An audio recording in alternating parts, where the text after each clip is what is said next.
Wow, I am honored and humbled and slightly stunned to be standing here after so many years of sitting out there and watching everybody eat up here and imagining how awkward that might feel. Now I know. Over the years, this award has been given to executives and producers and actors, and we love you all, but there have been pitiful few documentary makers on this stage. I think I'm the second one. But what's amazing isn't that there have been so few, is that there have been any at all, because seriously, we can be kind of annoying. Documentary makers, we dish out spinach in a world where most people prefer ice cream.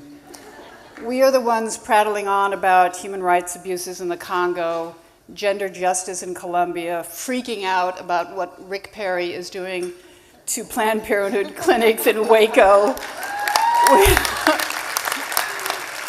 We want people to be as fixated as we are about things like rape kit backlogs, the death of small farms, the malfeasance of drug companies, restorative justice, and the profoundly fraught origins of the Barbie doll. Our films and their subjects become serial obsessions, and they make us kind of distracted and half mad for months, sometimes years at a time. We neglect our families, we neglect our bank balances, we neglect our mental health. We spend our lives listening to assault victims, displaced women, sex offenders, hanging out in supermax prisons, in fistula recovery wards, in inner city psych units, being denied access, being avoided, and being subpoenaed. It's not easy being us.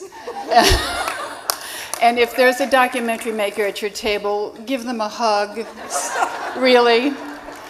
That is, unless you haven't already changed seats twice to avoid them.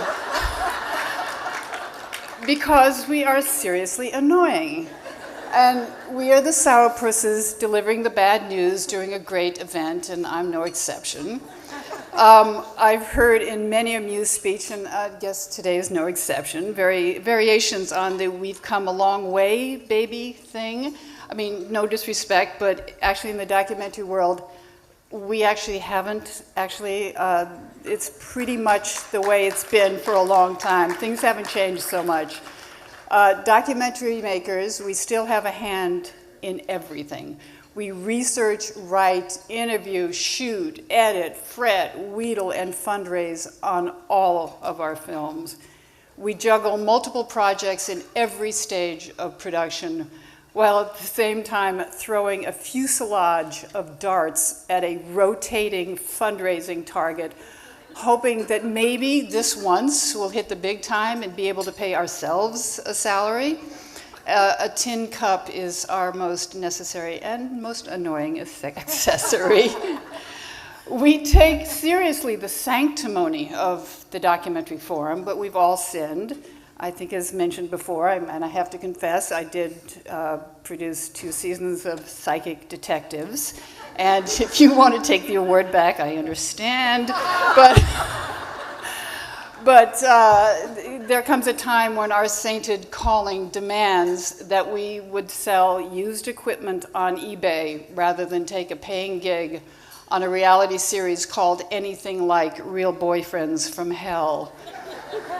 I'm sorry we don't traffic too much in ice cream, but we consider it our professional obligation to make that dose of spinach as mind-blowing as possible. And rising to that challenge is the toughest and most rewarding job imaginable. So I want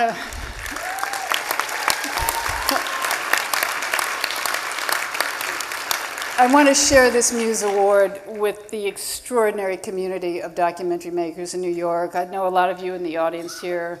We've supported each other and helped each other for so many years. And a grateful shout out to New York Women in Film and Television. I joined NYWIFT in 1981. Back then I called it Bitches in Pitches. Because back then it basically was a girls' club. I mean, and there are Muse honorees who I've known and worked with, including wonderful Debbie Zimmerman, the brilliant cinematographer Diana Taylor, Linda Ellerby, Judy McGrath, Barbara Koppel, and the irreplaceable Sheila Nevins. I want to acknowledge, actually, my original muse. Oh gosh, here I go. I'm going up now. My original muse, who, when I told her that I wanted to be a documentary filmmaker, said to me, well, if that's really what you want to do, and wrote a check for $1,700 so that I could go to film school at MIT.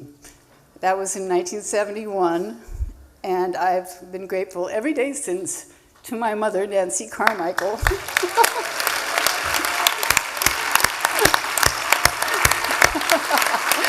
Yay! Oh, mothers, we love them so much. So thank you, NYWIFT, for this amazing award and for a seat at the table. Thank you.